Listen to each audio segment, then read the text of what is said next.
प्रतिदिन अब तो मीडिया वाले जब माइक सामने लगाते हैं ना, आज फिर डीजल 80 पैसा बढ़ गया। मैंने कहा मैं क्या बोलूं इस पर यार, लगातार बोलता हूं, असर ही नहीं है तो थक सा गए हैं। और हम ही नहीं थक गए हैं सर, जिन पर मार पड़ रही वो भी थक गए हैं ना, कि हम हंगर इंडेक्स पर भी सर दुनिया में नाम कमा रहे हैं। 121 स्थान पर है 116 मुल्कों में। कुपोषण के मामले में, खुशहाली के मामले में, तो ये अद्भुत नहीं लगता है क्या कि इन मानकों पर हम पिछड़ रहे हैं। सर 5 किलो राशन, उससे हमें एतराज नहीं है, लेकिन सर उस राशन को पकाने के लिए गैस सिलेंडर चाहिए। तुमसे पहले जो एक यहाँ तक नशी था, उसको भी अपने खुदा होने पर इतना ही नहीं। आपकी नीतियां और नियत से आम इंसान के जिंदगी पर क्या असर पड़ता। मैं एक बात कहता हूं सर, प्रतिदिन अब तो मीडिया वाले जब माइक सामने लगाते हैं ना, आज फिर डीजल 80 पैसा बढ़ गया। मैंने कहा मैं क्या बोलूं इस पर यार, लगातार बोलता हूं, असर ही नहीं है तो थक सा गए हैं। और हम ही नहीं थक गए हैं सर, जिन पर मार पड़ रही वो भी थक गए हैं, नंब हो गए हैं। और नंबनेस अगर आपके नागरिक में आ जाए तो ये अच्छा संकेत नहीं है, क्योंकि नंबनेस किस दिन ज्वालामुखी बन के फूटेगा इसका प्रेडिक्शन किसी ज्योतिषी के हाथ में नहीं है। सर नहीं सर, एक बात मैं कहूं, चूंकि सर ये कोई खास गंभीर टिप्पणी इन्होंने नहीं की, मैं बता ही देता हूं। सर 5 किलो राशन, उससे हमें एतराज नहीं है, लेकिन सर उस राशन को पकाने के लिए गैस सिलेंडर चाहिए। उसमें सरसों तेल डालना होता है या कोई और तेल डालना होता है। सर अगर हम आप सरसों तेल की कीमत से परेशान हैं, सर मैं बात कर रहा हूं एक आम शहरी की, अगर आप सर मैं एक और चीज कहना चाहता हूं आपके माध्यम से, आय और शक्ति की असमानता जिसके लिए हमारे बजट में कोई प्रोविजन नहीं है सर, इससे बहुत सारी चीजें आहत होती हैं, प्रभावित होती हैं। शिक्षा, स्वास्थ्य, रोजगार की बात तो मैं करता ही नहीं सर, क्योंकि रोजगार मांगने पर लाठियां बरसती हैं। सर कुछ राज्यों ने ओल्ड पेंशन स्कीम की बात की है।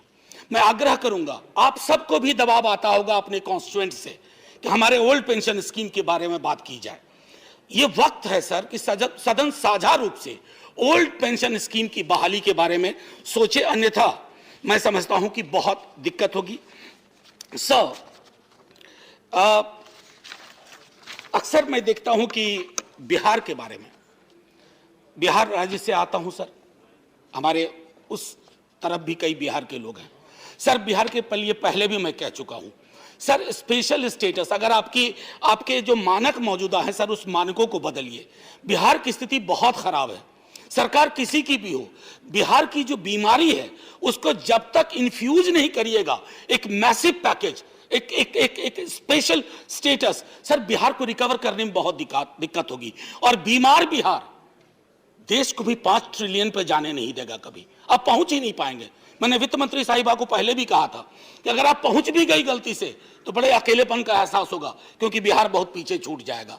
तो मैं चाहता हूं कि बिहार में एरिया वाइज हमें तय करना होगा कि कहां हम किस तरह की इंडस्ट्री का निवेश करवाएं। और जैसे मैंने कोसी सीमांचल विकास बोर्ड की बात की, छोटी छोटी चीजें हैं सर। एएमयू कैंपस है किशनगंज में, उसके लिए कोई चिंता नहीं है, लोग धरना प्रदर्शन करते हैं, बात वहीं खत्म हो जाती है। सर एक मैं कोट करना चाहता हूं थॉमस पिकेटी को। Thomas Piketty Capital in 21st century में कहते हैं, and I quote him, when the return on investments, I wish to reemphasise so, when the return on investments is higher than the rate of economic growth of the country, more wealth gets accumulated in the hands of a few who owns the means of production। Sir हम देख रहे हैं इस देश में सत्ता और धन का कहां संकेंद्रण हो रहा है। यह संकेंद्रण हो सकता है मेरे कई दोस्तों को आज अच्छा लग रहा हो, लेकिन अल्टीमेटली अगर हम देखेंगे सर, तो यह संकेंद्रण मैं समझता हूं कि एक बहुत मुश्किल हालात में हम सबको ले जाएगा। मैंने पिछले दफे भी कहा था, कंक्लूडिंग में मैं यही कहना चाहूंगा, माननीय उपसभापति महोदय, वित्त मंत्री जी अभी नहीं है, मेरा सिर्फ इतना आग्रह होगा सर कि कोई भी बजट हो उसका सीधा ताल्लुक दिखना चाहिए कि रोजगार की जो बेरोजगारी का आलम है सर, ये हमें डराता नहीं है। मान लीजिए प्रधानमंत्री जी बहुत लोकप्रिय हैं, लेकिन क्या बेरोजगारी हर व्यक्ति को नहीं परेशान कर रही है? हंगर इंडेक्स नहीं परेशान कर रहा है? प्रेस फ्रीडम इंडेक्स नहीं परेशान कर रहा। इतनी सारी चीजें अगर परेशानी में है, मान लेंगे हम भी साथ में खड़े होकर के, लेकिन इन चीजों के लिए एक प्रतिबद्ध तरीका अपनाइए, ताकि अगले बरस जब हम बात करें, अगले बरस जब हम बैठे, तो कम से कम हम ये कह सकें गर्व से कि भुखमरी में हिंदुस्तान ने कितने पायदान छलांग लगा करके ऊपर चले गया, या मैं खुशहाली इंडेक्स में हम ऊपर आ गए। और आखिरी में सर, असल में क्या होता है सर, बड़ी सत्ता आती है, बड़ी ताकत आती है, तो बड़े मुगालते भी आते हैं। बस इतना कहना चाहूंगा, तुमसे पहले जो एक यहां तख्त नशी था, उसको भी अपने खुदा होने पे इतना ही यकीन था। जय हिंद सर। धन्यवाद। Next speaker is Seemanchal Purnia Araria जिले की बात कर रहा हूं सर, कोसी के इलाके की बात कर रहा हूं। मैं सिर्फ इतना कहना चाहता हूं कि सरकार को हस्तक्षेप करना होगा फौरी तौर पर। सीमांचल कोसी विकास बोर्ड बनाए। मैं इसको कह करके स्पेसिफिक से बाकी चीजों पर, एक एमएसएमई का स्फूर्ति स्कीम है सर, स्कीम बहुत अच्छी है, लेकिन जमीन पर अगर आप उतरते देखें, जमीन के खरीद में, उससे लेकर के बाकी चीजों की उपलब्धता का इतनी बड़ी दिक्कत है सर। सर अद्भुत दौर है, अकल्पनीय दौर है, अविश्वसनीय दौर भी है।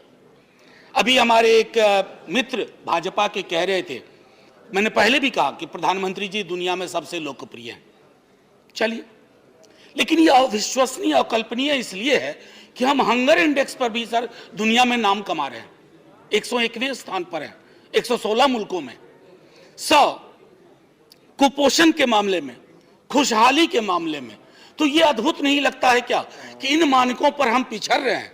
लेकिन एक मानक पर अगर प्रधानमंत्री जी की लोकप्रियता का इंसानी जिंदगी के हालात से कोई ताल्लुक नहीं है, तो सर मैं आगे क्या कहूं।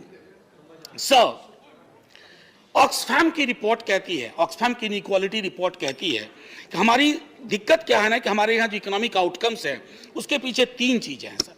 एक तो इंडिया का टैक्स रेजीम, दूसरा declining emphasis on social sector, and third push towards increasing privatisation. मेरे कई मित्रों ने आज बात की सर वाइजैग स्टील प्लांट की, मैं खुद देख करके आया हूं वाइजैग स्टील प्लांट। जितने सारे पीएसयूज हैं सर इन्हें पब्लिक क्यों कहा गया था? Public sector undertaking. Public sector undertaking का कुछ की अहमियत थी, उसके पीछे कुछ प्रतिबद्धताएं थी। इन दिनों हम क्या देख रहे हैं sir, give a bad name to a dog and then kill him. ऐसा नहीं होना चाहिए। पब्लिक सेक्टर, जो कि मेरे कई मित्रों ने कहा, उससे देश को एक खास किस्म की उम्मीदें थी जो शायद प्राइवेट सेक्टर फुलफिल ना कर पाए। जिस प्रकार से हम प्राइवेटाइजेशन को दे रहे हैं, मैं आपको दोष नहीं देता हूं, आपने वो विरासत में वो राजनीति ले ली है, नियो लिबरल फ्लैग को आपने भी उठा लिया है।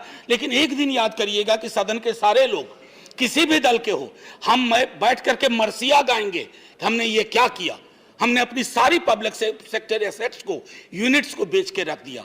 इसका परिणाम क्या होगा माननीय उपसभापति महोदय? आज हम आर्टिकल 15 क्लॉज 4 की बात करते हैं, आर्टिकल 16 क्लॉज 4 की बात करते हैं, that is reservation in public employment. आपने वो सोर्स ही खत्म कर देना, फिर कहां चर्चा होगी सर?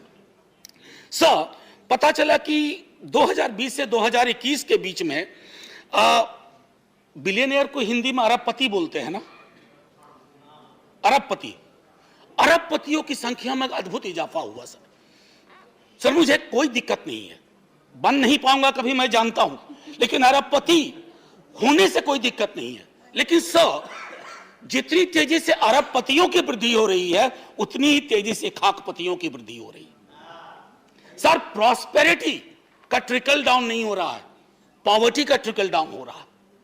तो जो प्रॉस्पेरिटी कॉन्सेंट्रेटेड रह रही है कुछ बिलियनर्स में, और ये मैं नहीं कह रहा हूं सर, ये रिपोर्ट कहती है।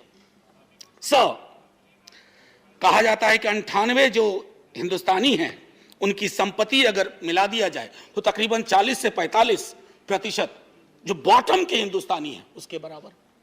तो संपत्ति और संसाधन की यह असमानता, बजट में उसके लिए कोई प्रोविजन है सर? मुझे नहीं मिला। बजट मैं मानता हूं ग्रीन शूट्स जरूरी है, ग्रोथ जरूरी है, लेकिन क्या यह जरूरी नहीं कि रोजगार पर भी चर्चा हो? यह बजट रोजगार सृजन कितना करेगा?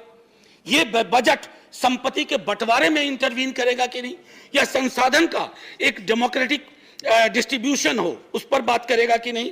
सर 2021 में FAO की एक रिपोर्ट आई जो कहती है हमारे यहाँ 200 मिलियन लोग कुपोषित हैं। कुपोषण के आंकड़ों पर हम लोग 0 आवर में बात करते हैं, कभी कभी रविवार फ्राइडे को बात करते हैं। सर, ये जिंदा इंसान के जिंदा मुद्दे हैं। अगर कुपोषण, भूखमरी, इन सब के सूचकांक में हम पीछे हैं, फिर भी वाह वाह हो रहा है, तालियां बज रही हैं। तो मुझे याद आया सर, एक एज ऑफ एंगर लिखी है पंकज मिश्रा जी ने, जिसमें एक बाकुनिन के एक मित्र हर्जन को कोट करते हुए कहते हैं, as era of mass illusion. ये मास इल्यूजन का पुनः इरा है जो यूरोप में बहुत पहले था। अगर आपकी नीति और नियत इल्यूजन क्रिएट करने में है तो ऑप्टिकल इल्यूजन क्रिएट करना आपका गोल हो जाता है। आपकी प्रतिबद्धता इस बात में नहीं है कि आप खबरों में बने रहने के लिए फोरम 4 को सब्सक्राइब करें और नोटिफिकेशन पाने के लिए बेल आइकन दबाएं।